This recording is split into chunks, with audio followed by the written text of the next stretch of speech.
Is that better? Is that safe? I can see.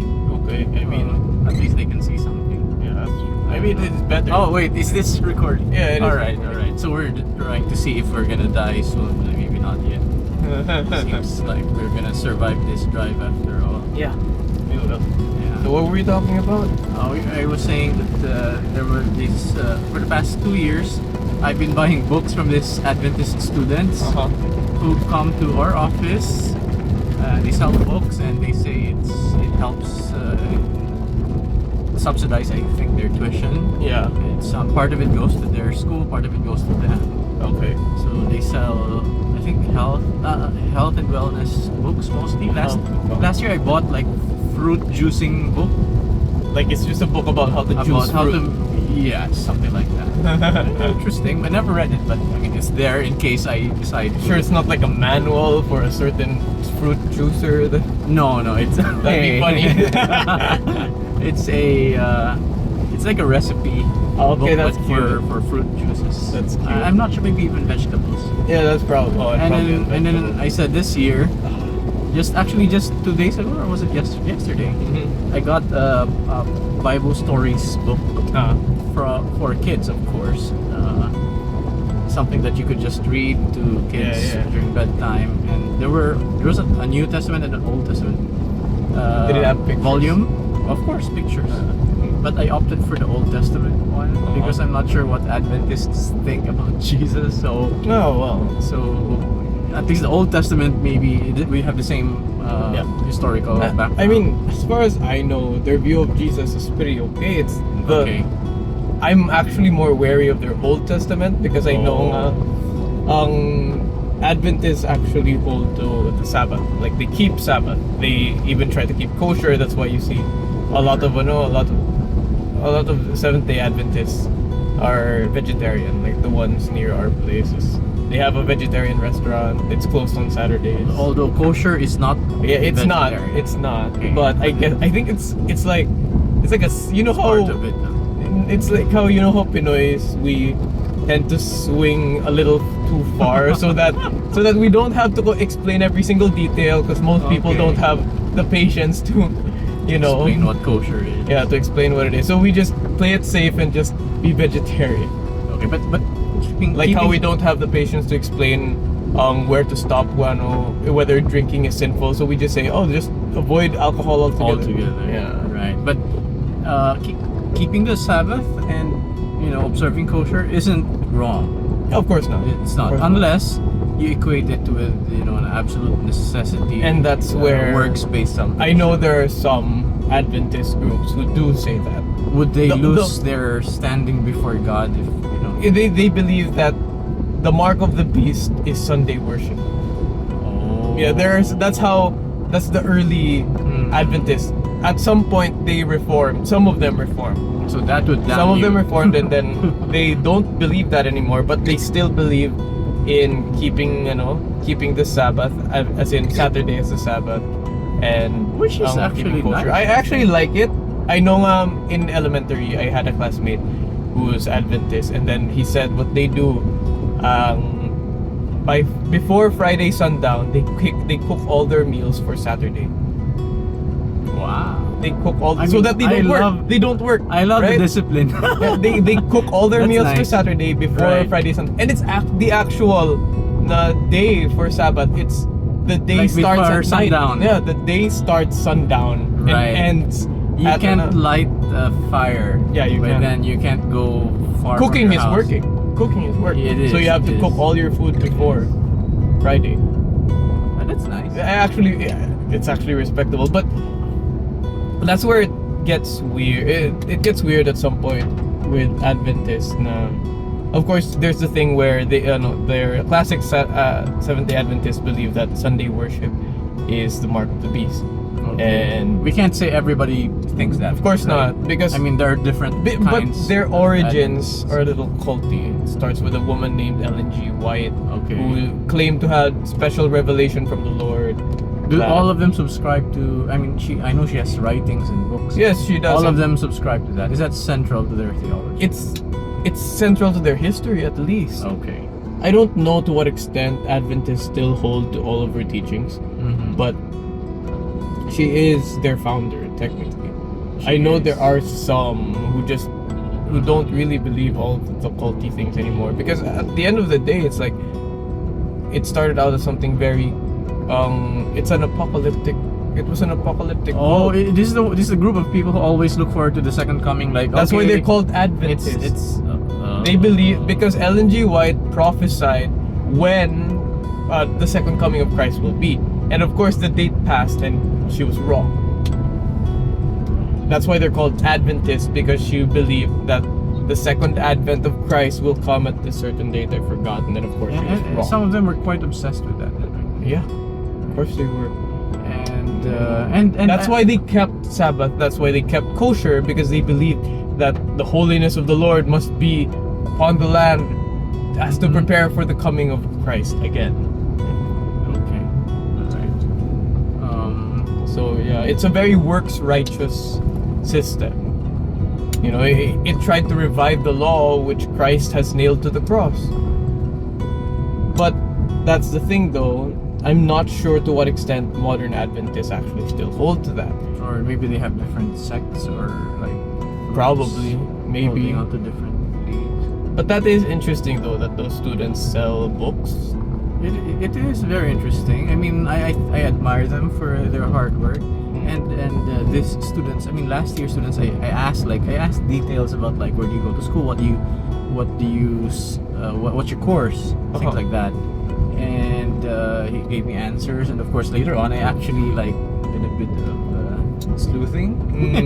I was like, oh, this guy's legit. He's Okay, actually taking this course. They weren't I mean, lying. you know, there are some groups Yeah. out there Immediately who Kibuloy comes to mind. Yeah, sell pens and pastillas and all these things. And It's supposed to help their schooling, and then Right. everyone sort of knows that these guys are from Kibuloy school. Right. But and they keep that detail, like they won't admit that they're from Kibuloy. Of course they or wouldn't whatever. admit it. But these Adventists, like they have an ID. Yeah, with they're Adventist Adventists. school on the name on it, and then their books are actually good. Yeah. Yeah. They're actually quality. They are hardbound, but the price is also quality. Of But course. but I mean, I know what it takes to make books. Oh, yeah, it is why not? expensive. And I mean, Especially if you're not mass producing. yeah, and of course the reality is they need to make a profit. Oh. They need to be able to go to school to Mhm. spend for whatever needs they have. So I think it's a good pretty practice. cool. I hope they're not forced As long as into it's, it. an honest way of, as long as they're honest. Nice.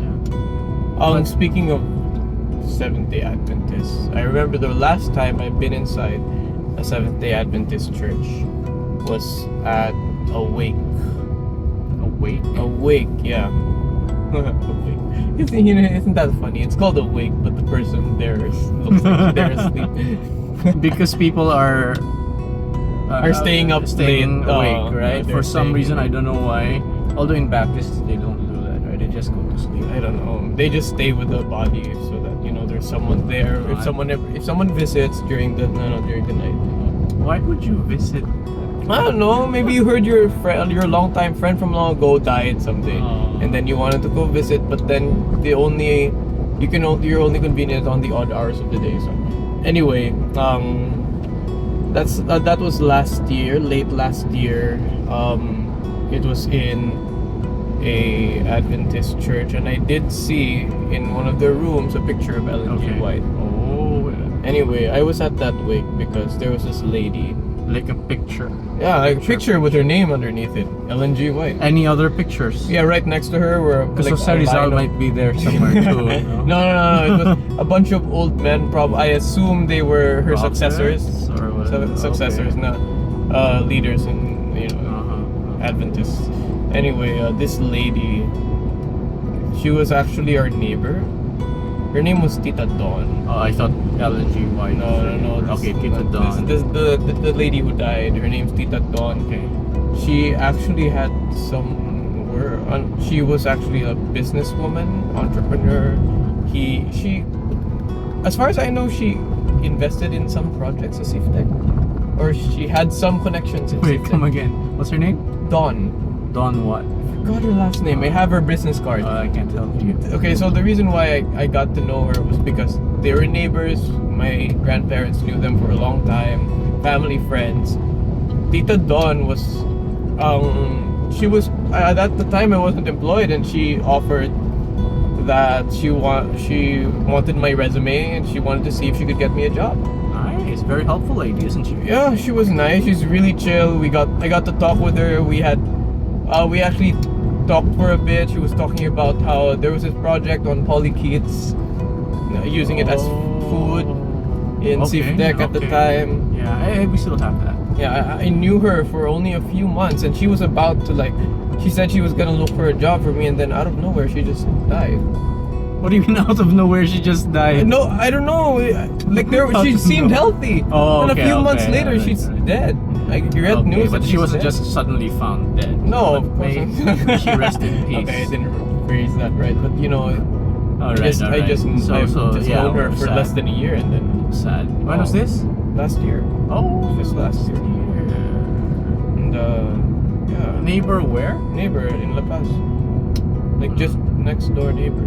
Okay. My grandmother has always thought she was a bit weird. Why? I don't know. She spoke English.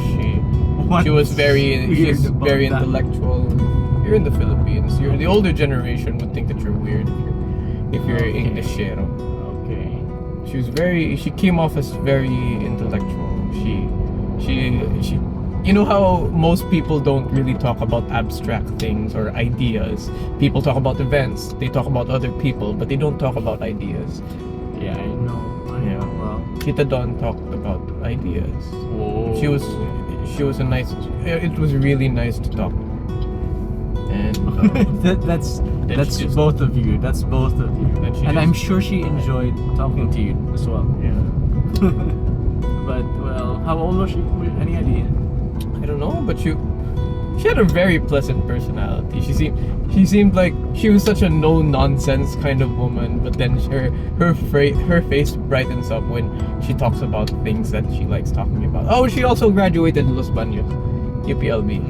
She also graduated UPLB. I remember that. That's how we made contact at first. I might know her. Yeah, she was Dawn. really nice. So yeah, that was the last time I was in a Seventh-day Adventist church. So, picture of LNGY Yep. along with others. Oh, they have another belief that's again, really unbiblical. They What? believe in something called soul sleep. soul sleep. soul Your sleep. soul after you die sleeps? Yes, so your I'm soul, guessing. after you die, your consciousness goes to sleep. And then you don't awake until the second coming when you receive your new body. Alright. So there is no immediate judgment after death. There's only the final judgment. So they don't believe in the intermediate state where your soul is home with the Lord immediately, or if you're not a baptized Christian, your soul immediately goes into torment. So they don't believe in soul sleep. They don't believe in that. They believe in soul sleep, Okay. which is, just a quick glance at the New Testament is immediately wrong. Thief on the cross, Jesus said, "Today you will be with me in paradise." well, or just thinking about how time works, I don't know. how or it works Hebrews, after death. for it is appointed for man to die once and afterwards judgment, right? Well, sleep might not always, relate with time. It might be some sort of suspension where you are held in some place where time doesn't but they believe that you're not conscious until So they actually literal they believe sleep. literal actual Okay. sleep, yeah, Okay. soul sleep. When your soul is asleep. But this is not central doctrine, right? It's a secondary doctrine. Kinda is, because I Kinda is. remember my mother. Remember I said that I had this classmate in elementary. My mother would talk with his mother over lunch, and sometimes I would overhear. And she would really emphasize how your body goes to sleep after you die, or you're keeping kosher, being Oh wow! Now I just realized right now that that classmate in elementary, he was a huge dork. I remember when we were eating, he would he would be so proud that he's eating his vegetables, and he'd say, "Look, Kyle, I'm eating my vegetables." Oh, okay, now I understand why. Good for him. Good for him. Good for you, kid. You don't get to go to hell. You're eating your vegetables.